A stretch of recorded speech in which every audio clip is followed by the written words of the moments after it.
Hello friends, अपन बात करेंगे loan settlement के बारे में। क्योंकि मैं देख पा रहा हूँ कि कुछ कुछ लोग क्या करते हैं, बैंक वाले अगर कोई ईएमआई डिफ़ॉल्ट करता है तो एक आधी ईएमआई पे बोलने लगते हैं भाई लोन सेटलमेंट का ऑफ़र आ रहा है आपके लिए। तो एक ईएमआई में कोई लोन सेटलमेंट नहीं होता। मिनिमम आपको 3 ईएमआई डिफ़ॉल्ट ज़रूर करना पड़ेंगे।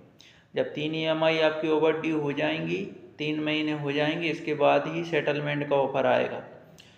इससे पहले आप किसी भी मतलब किसी की भी बातों में आकर वो आपको गुमराह करके वो आपसे सोचेगा कि मैं कैसे भी करके एक ईएमआई निकाल लूँ। क्योंकि एजेंटों का काम रहता है, एक ईएमआई भी अगर वो निकालते हैं तो उस पर उनका 4-6 हज़ार का काम हो जाता है।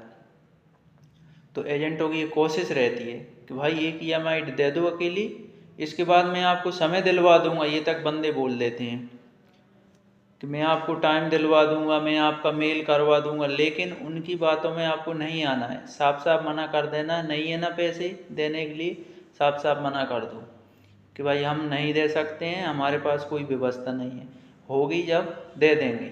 ये शब्द आपको बोलना है, होगी जब दे देंगे।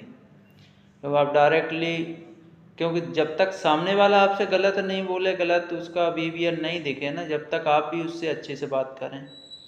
क्या रहता है, पहले 3 महीने बैंक वाले आते हैं तो वो थोड़ा अच्छे तरीके से बात करते हैं।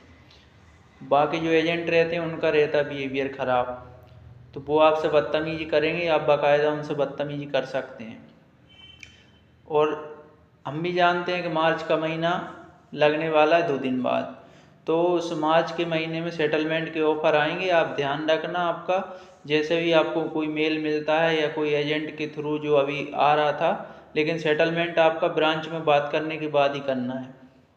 अगर आप डायरेक्टली एजेंट के थ्रू करेंगे, अगर एजेंट के हाथ में आपने पैसे दे दी, वो सेटलमेंट नहीं कराएगा, वो आपका पैसा ले जाकर पटक देगा आपके लोन अकाउंट में।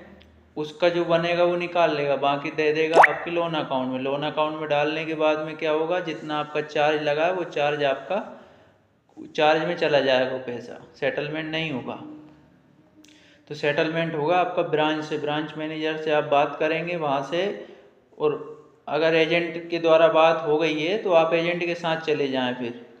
लेकिन जाना तब है जब आपको सेटलमेंट का बोल दें तब, और अकेले नहीं जाना है। हो सकता है आपको वहाँ ले जाके बिठा लें, एक लॉयर को साथ ले जाओ आपके। तो विशेष ध्यान रखना है कि फालतू एजेंटों की बातों में पैसे वेस्ट नहीं करना है। आपको लगे सेटलमेंट हो रहा है तभी आप जाना है ब्रांच।